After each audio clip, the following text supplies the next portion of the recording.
नमस्कार। आप सभी का मेरे चैनल में स्वागत है। आज आषाढ़ मास की चतुर्थी है। 7 जून यानी कि बुधवार के दिन कृष्ण पिंगाक्ष रूप में पूजे जाएंगे आज गणपति। पुराणों के मुताबिक ये परेशानियों से बचाने वाला व्रत है। जानिए इसकी पूरी पूजा विधि, किस तरीके से व्रत करें और इसकी कथा। सोमवार से आषाढ़ का महीना शुरू हो गया है और आज आषाढ़ मास के कृष्ण पक्ष की संकष्टी चतुर्थी है। इस दिन कृष्ण पिंगाक्ष रूप में गणेश जी की पूजा करने का विधान है। इस तिथि पर गणेश जी की विशेष पूजा के साथ व्रत रखने से सभी तरीके की परेशानियां दूर होती हैं और हम जो भी मनोकामना प्रभु से मांगते हैं वे मनोकामनाएं अवश्य रूप से पूरी होती है। यह व्रत अपने नाम के मुताबिक फल देता है। विधि विधान के अनुसार हमें इस दिन गणेश जी की पूजा करनी है, यानी ये सभी कष्ट खत्म होने वाला व्रत माना गया है।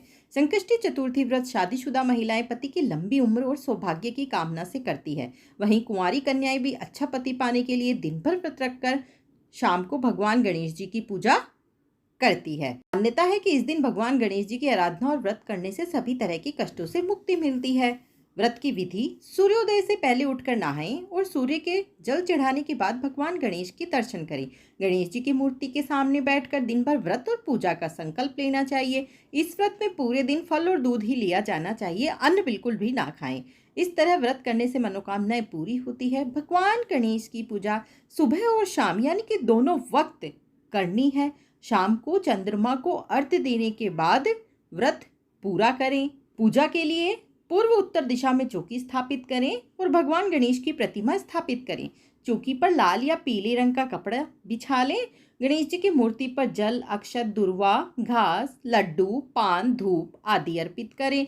अक्षत और फूल लेकर गणपति से अपनी मनोकामना कहें और उसके बाद ओम गण गणपतये नमः मंत्र बोलते हुए गणेश जी को प्रणाम करने के बाद में उनकी आरती करें। इसके बाद चंद्रमा को शहद, चंदन, रोली मिश्रित दूध से अर्घ्य दें। पूजन के बाद लड्डू प्रसाद स्वरूप ग्रहण करें। मोदक और दुर्वा से पूजा करने का विधान भी है। इस दिन आषाढ़ महीने की चतुर्थी पर गणेश जी की विशेष पूजा होती है। इस दिन 12 नामों से गणेश जी की पूजा की जाती है। हर एक नाम बोलने के बाद दुर्वा चढ़ाएं। पूजा पूरी होने के बाद मोदक का भोग लगाएं। पद्म पुराण के अनुसार इस तिथि पर कार्तिकेय के साथ पृथ्वी की परिक्रमा लगाने की प्रतिस्पर्धा में भगवान गणेश ने पृथ्वी की बजाय भगवान शिव और पार्वती की 7 बार परिक्रमा की थी। तब शिव जी ने प्रसन्न होकर देवताओं में उन्हें प्रमुख मानते हुए प्रथम पूजा का अधिकार भगवान गणेश जी को दिया था। अब इसकी कथा पढ़ते हैं। आषाढ़ गणेश चतुर्थी व्रत कथा। एक बार पार्वती जी ने पूछा, हे वत्स, आषाढ़ कृष्ण चतुर्थी को बहुत ही शुभदायिनी कहा गया है, आप उसका विधान बतलाइए। इस मास के गणेश जी पूजा किस प्रकार करनी चाहिए, साथ ही इस महीने में उनका क्या नाम रखा गया है। इस पर गणेश जी बोले, हे माता, पूर्व काल में यही प्रश्न युधिष्ठिर ने भी किया था और उन्हें जो भगवान कृष्ण ने उत्तर दिया था वही मैं आज आपको बताने जा रहा हूँ। आप ध्यान से सुनिए। भगवान कृष्ण ने कहा, हे कुंती पुत्र, आषाढ़ कृष्ण चतुर्थी के गणेश जी का नाम लंबोदर है, एक दंत नाम है। उसका पूजन पूर्व वर्णित विधि से ही करना चाहिए। द्वापर युग में महिष्मती नगरी का महिजीत नामक राजा था। वह बड़ा ही पुण्यशील और प्रतापी राजा था। वह अपनी प्रजा का पालन अपने पुत्र की तरह करता था, लेकिन संतान विहीन होने के कारण उसे राजमहल का वैभव अच्छा नहीं लगता था। वेदों में निसंतान का जीवन व्यर्थ माना गया है। यदि संतान विहीन व्यक्ति अपने पितरों को जल भी दान करता है ना, तो उसके पितृगण उस जल को गर्म जल के रूप में ग्रहण करते हैं। इसी ऊहापोह में राजा का बहुत समय व्यतीत हो गया।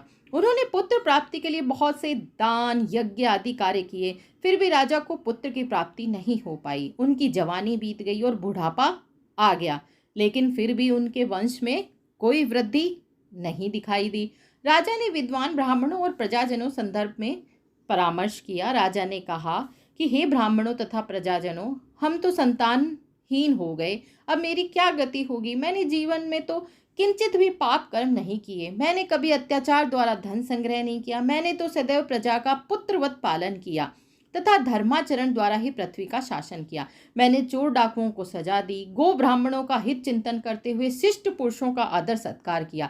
फिर भी मुझे अब तक पुत्र न होने का क्या कारण हो सकता है। विद्वान ब्राह्मणों ने कहा कि हे महाराज, हम लोग वैसा ही प्रयत्न करेंगे जिससे आपके वंश की वृद्धि हो। इस प्रकार कहकर सब लोग युक्ति सोचने लगे। सारी प्रजा राजा के मनोरथ की सिद्धि के लिए ब्राह्मणों के साथ वन में चली गई। वन में उन लोगों की मुलाकात एक श्रेष्ठ मुनिजन से हुई। वे मुनिराज निराहार रहकर तपस्या में लीन थे। ब्रह्मा जी के समान वे आत्मजीत, क्रोधजीत तथा सनातन पुरुष थे। संपूर्ण वेद विशारद, दीर्घायु, अनंत और अनेक ब्रह्म ज्ञान संपन्न वे महात्मा थे। उनका निर्मल नाम लोमेश ऋषि था। प्रत्येक कल्पांत में उनके एक एक रोम पतित होते थे, इसलिए उनका नाम लोमेश ऋषि पड़ गया। ऐसे त्रिकालदर्शी महर्षि लोमेश के उन लोगों ने दर्शन किए। सब लोग उन तेजस्वी मुनि के पास गए। सभी लोग उनके समक्ष खड़े हो गए। मुनि के दर्शन से सभी लोग प्रसन्न होकर कहने लगे, हम लोगों का सौभाग्य है जो हमें ऐसे मुनि के दर्शन हुए। इनके उपदेश से हम सभी का मंगल होगा। ऐसा निश्चय कर उन लोगों ने मुनिराज से कहा, हे ब्रह्म ऋषि, हम लोगों के दुख का कारण सुनिए।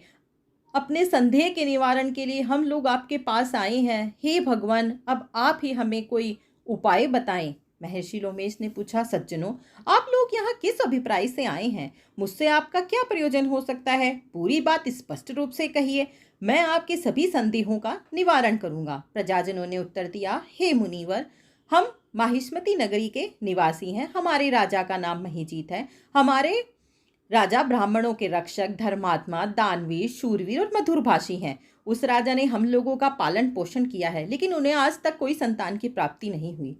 उन्होंने कहा, हे भगवान, माता पिता को केवल जन्मदाता ही होते हैं, लेकिन असल में पोषक तो राजा ही होता है। उन्हीं राजा के लिए हम गहन वन में आए हैं। आप कोई ऐसी युवती बताइए जिससे राजा को संतान की प्राप्ति हो। ऐसे गुणवान राजा का कोई पुत्र न हो, यह बड़े ही दुर्भाग्य की बात है।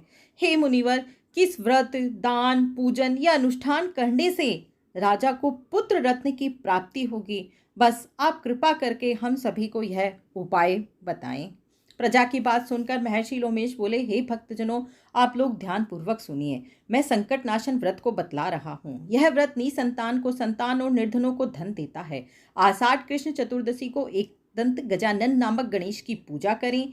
पूरे विधि विधान से व्रत करके राजा ब्राह्मणों को भोजन कराएं। साथ ही उन्हें वस्त्र दान करें। गणेश जी की कृपा से उन्हें अवश्य ही पुत्र रत्न की प्राप्ति होगी। महर्षि लोमेश की यह बात सुनकर सभी लोग करबद्ध होकर उठ खड़े हुए।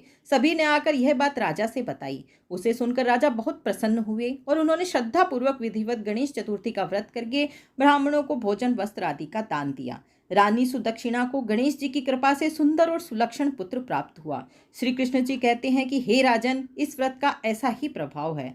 जो व्यक्ति इस व्रत को श्रद्धा पूर्वक करता है, वे समस्त सांसारिक सुख का अधिकारी हो जाता है। श्री कृष्ण जी ने कहा कि हे महाराज, आप भी इस व्रत को विधि पूर्वक कीजिए। श्री गणेश जी की कृपा से आपकी सभी मनोकामनाएं पूरी होंगी, साथ ही साथ आपके शत्रुओं का भी नाश होगा। इस तरीके से विधि विधान से गणेश जी की पूजा अर्चना करने से और उनकी कथा सुनने से आपके सभी संकट दूर होंगे।